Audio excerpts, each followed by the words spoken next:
uzi ikintu giteye ubwoba muri iyi si abantu benshi bamara igihe cyabo kinini bakora, igihe cyabo cy'ubuzima bwabo bakakimara bakorana imbaraga zidasanzwe, bakora akazi katoroshye, ariko ugasanga bahora bakennye, bahora bari bloke, bahora nta mafaranga bafite.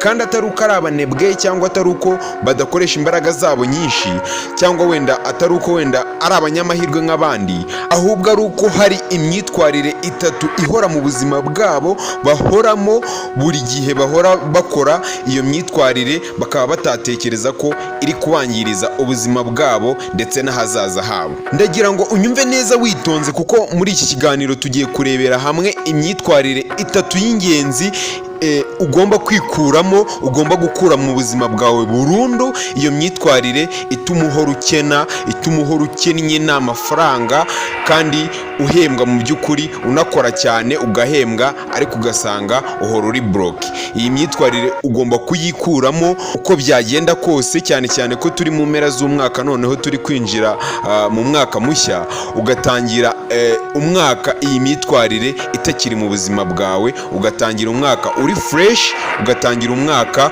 ufite intego nshyashya, hari ibintu wakuye mu buzima bwawe by'imyitwarire itari myiza ituma uhora ukena. Noneho kugira ngo wumve ukuntu ibi bintu biri seriye cyane, iyi myitwarire yagiye ivugwaho rumwe n'abahanga benshi bo muri iyi si, barimo ba Mark Zuckerberg, barimo ba Jack Ma, barimo ba Elon Musk n'abandi benshi bagiye bayivugaho rumwe iyi myitwarire uko ari itatu.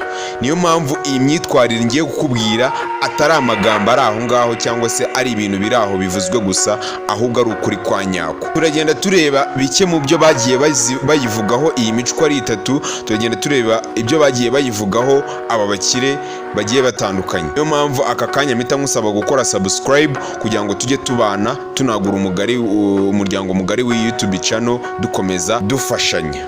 Tekereza kuri iki kintu, buri munsi amamiliyoni n'amamiliyoni y'abantu abyuka mu gitondo cya kare agiye mu kazi. Rimwe na rimwe ugasanga hari abagiye bibagoye, ugasanga bamwe bari kujyayo n'imvura yaguye bananyagirwa, cyangwa bamwe babuze n'amatike bari gutega amabisi banakererewe, bose ari ikibahangayikishije ari ukugera ku kazi hakiri kare. Rimwe na rimwe yagerayo agasanga bosi yanarakaye, ugasanga akazi kose agakoze atameze neza, ugasanga umunsi wose yiriwe mu kazi akorana n'imbaraga z'umurengera, akora uko ashoboye kugira ngo akazi kagende neza, agataha ananiwe, agataha yijugunya ku buriri, atabona n'umwanya wo guteka, yariye n'udusinakisi turi aho ngaho, yabuze n'umwanya wo guteka, ugasanga ahise aryama arananiwe, arasinziriye. Mu gitondo nabwo arabyutse asubiye mu kazi kwa kundi agiye nabwo mu buryo bumugoye, ugasanga rimwe na rimwe hari n'abahura n'amatraffic, ugasanga ahuye n'amatraffic mu muhanda,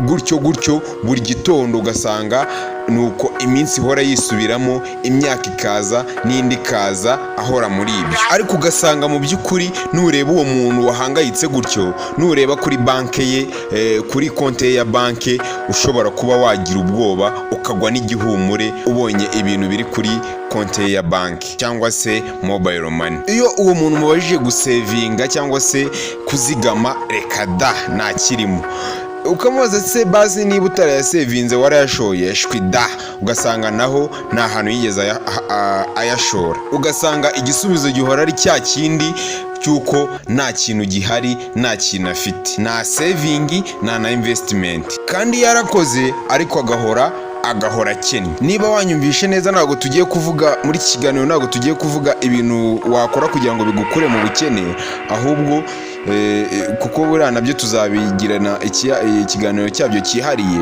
ahubwo tugiye kureba ibintu, imyitwarire itatu ugomba gukura mu buzima bwawe ituma uhora ukennye. Iyo myitwarire nunashyira mu nyurabwenge, urahita hari ahantu ihita ukuganisha ku bintu ushobora gukora. Ubwo nuvanamo imyitwarire mibi, urahita ushyiramo imyitwarire myiza yatuma ugera ku bukire. Iyo myitwarire mibi niyo tugiye kureba tugomba gukura mu buzima bwacu ituma duhora dukennye.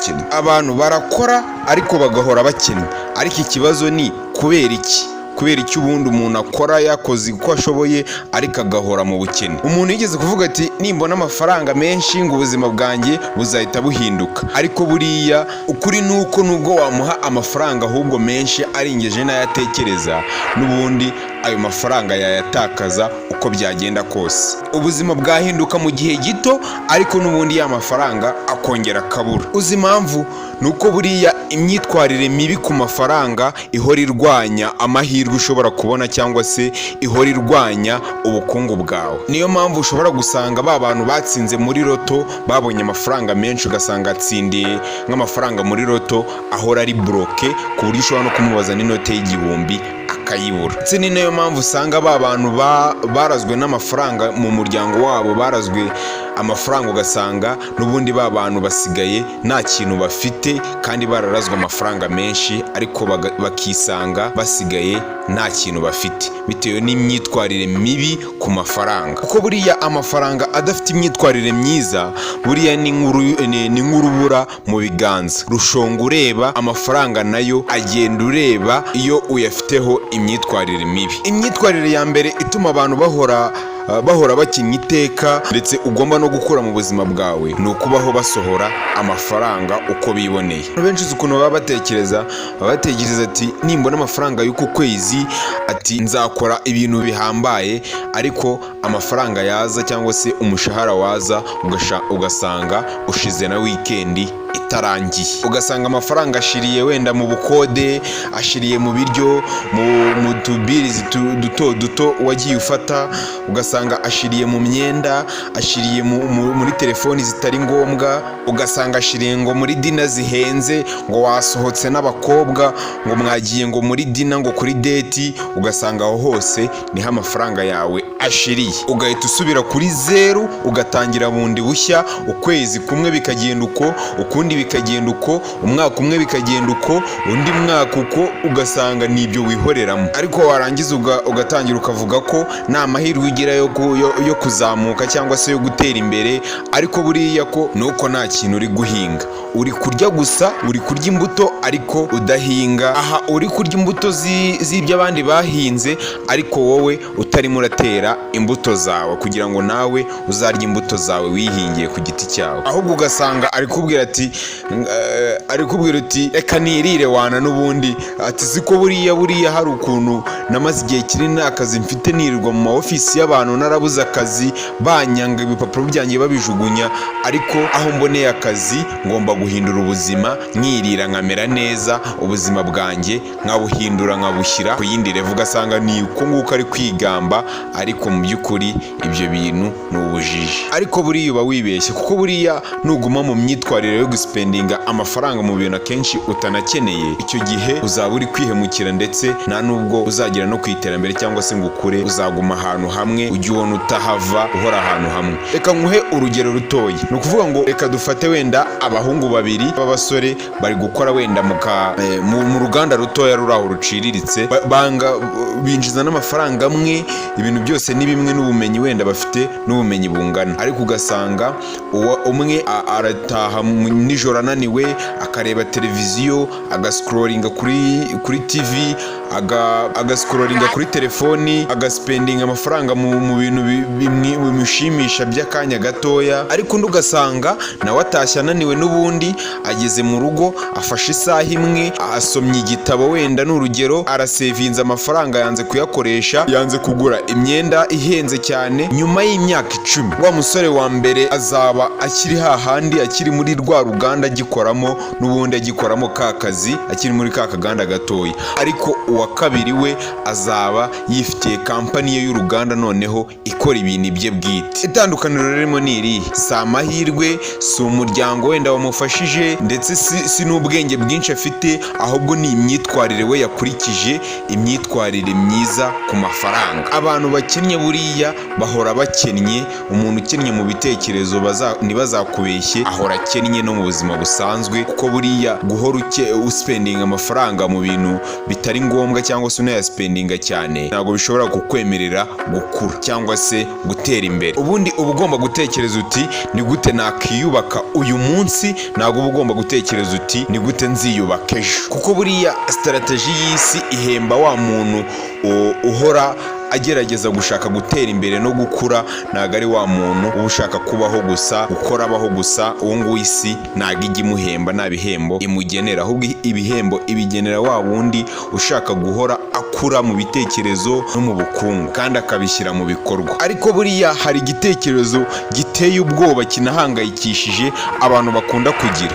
Abantu bakunda gutekereza uti ntago mfite ngo amafaranga ahagije ngo menshi, ngo reka utwo mfite aka kanya no spending nishimishe numve meze neza aka kanya. Bya bindi bavuga uti ngo amafaranga ngo atubatse inzu ngo yubakisha umubiri.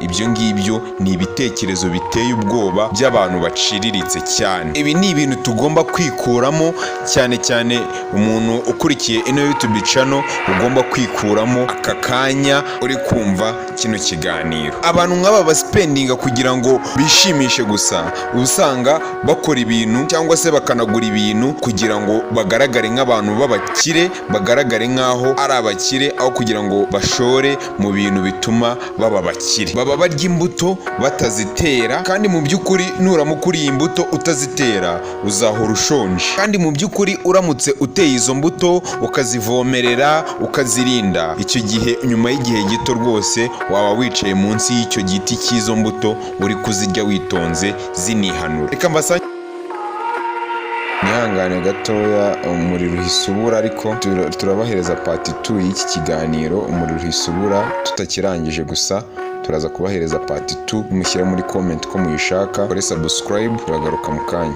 Ciao. Gusa twari twanze guhita uploadinga, nanze kurara na uploadinze, gusa leta mbya uploadinga, turaza kubahereza na